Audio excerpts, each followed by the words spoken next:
ఖండన చేయడం ఏమీ లేదు. ఉచిత బస్సు పెడితే పేద బిక్కి చిన్న చితక పని చేసుకునేటటువంటి మహిళలకి కొంచెం ఓదార్పు ఉంటుంది. ఆంధ్రప్రదేశ్లో పేద బిక్కి ఉన్నారా మేడం? బ్రహ్మాండంగా ఉన్నారు. పేద బిక్కీలు చాలామంది ఉన్నారు. భర్తలు తాగుబోతులయ్యి తిరుగుబోతులయ్యి ఇంటిని భార్య పిల్లల్ని పట్టించుకోక తాగి తందనాల రోడ్ల మీద పడి డొల్లుతుంటే ఒక్కొక్క మహిళ పిల్లల కోసం కుటుంబం కోసం తన కష్టాన్ని తన చెమటని ఓర్చుకుంటూ కష్టపడి పని చేసుకొని బస్సులెక్కి వెళ్ళి తిరిగి వచ్చే మహిళలు ఉన్నారు. ప్రతి ఇంటికి ఈ రోజులో 2 బైకులు ఉన్నాయి మేడం. ఒక టీవీఎస్, ఒక పెద్ద బండి, ఒక స్కూటీ, ఇంకో పెద్ద బండి. అది మామూలేనాయా? ఓలాలు ఇంటికి ఓలాలు ర్యాపిడోలు వస్తున్నాయి. ఇటువంటి పరిస్థితుల్లో అవి ర్యాపిడోలు ఓలాలు ఎక్కి వెళ్ళగలిగే వాళ్ళు ఉండాలిగా. ఒకటి ప్రతి ఇంటికి ఒక బస్సు 2 వెహికల్స్ ఉంటున్నాయి. మరి ఆ వెహికల్లో నడపగలిగే మహిళలు ఉండాలిగా. 2 డ్రైవింగ్ రావాలిగా. ఫస్ట్ బండి ఉండే లాభం. ఆ 2 బళ్ళు వాడే వేసుకొని తిరుగుతాడు. ఆ ఇంటి మగాడే వేసుకొని తిరుగుతాడు 2 బళ్ళు. ఇవి ఫెయిల్డ్. ఏంటంటే కొంచెం అంటే వయసులో పెద్దవాళ్ళు కూడా ఉంటారు. వాళ్ళకు కూడా ఈ ఉచిత బస్సు అనేది ఉపయోగపడుతుంది. అయినా రేపు 12వ తారీఖు పెట్టారు కదా, అమ్మఒడి పెట్టాడు, రైతు పోతుంటే భారం పెరిగిపోతుంది ప్రభుత్వం మీద, ప్రజల మీద. తెలంగాణ రాష్ట్రంలో ఏం పెరిగిందా? ఆంధ్రప్రదేశ్ రాష్ట్రంలో పెరగటానికి. ఆయన ఆంధ్రప్రదేశ్ రాష్ట్రంలో చంద్రబాబు నాయుడు గారు అవునా నిన్న వచ్చిన వ్యక్తి కాదు కదా, ఎప్పటి నుంచో వచ్చిన వ్యక్తి కదా. కాకపోతే వస్తున్నటువంటి పథకాలలో వాళ్ళు ఇస్తామన్నటువంటి హామీలలో కొంచెం లేట్ అయింది, కొంచెం జాప్యం జరిగింది. అంతేగాని అది కూడా మళ్ళీ పెట్టాడు కదా. మళ్ళీ పింఛన్లు పెట్టుకున్న మహిళలకి వృద్ధులకి కూడా పింఛన్లు శాంక్షన్ చేస్తానని చెప్పేసి పెట్టారు కదా రేపు జూన్ 12వ తారీఖు నుంచి.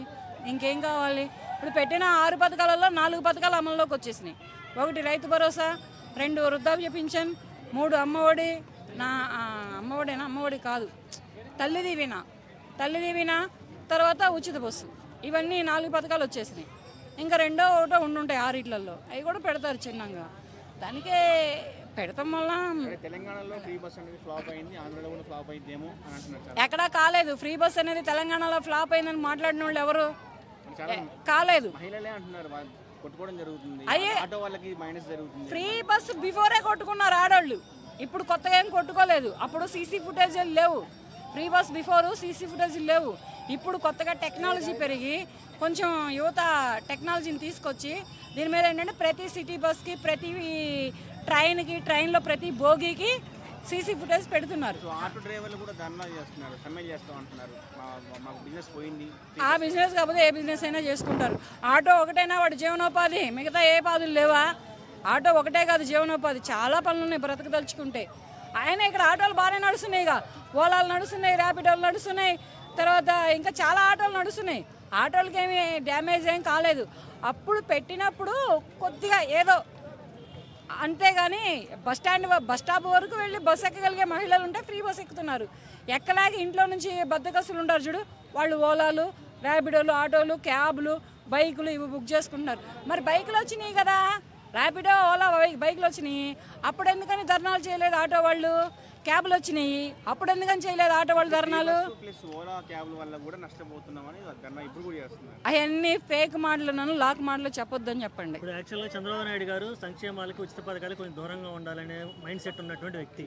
కానీ మేనిఫెస్టోలో పెట్టడం వల్లనే, దానివల్లనే గెలిచారు కాబట్టి ఇప్పుడు అమలు చేయాల్సిన తప్పక అమలు చేస్తున్నారు అనుకోవాలా?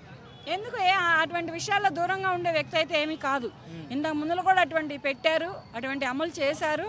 ఇంతకు ముందులో ముఖ్యమంత్రిగా ఉన్నప్పుడు కూడా అవన్నీ చేశారు. ఆయన అప్పుడు ఏ హామీలు ఇచ్చారో ఆ హామీలన్నీ నిర్వర్తించారు. ఇప్పుడు ఈ హామీలు ఇచ్చారు, ఇవి నిర్వర్తిస్తున్నారు. అంతేగాని ఆయన పెట్టడం వల్ల ఆయనకేమీ మైనస్ పాయింట్ ఏమీ లేదు ఇక్కడ.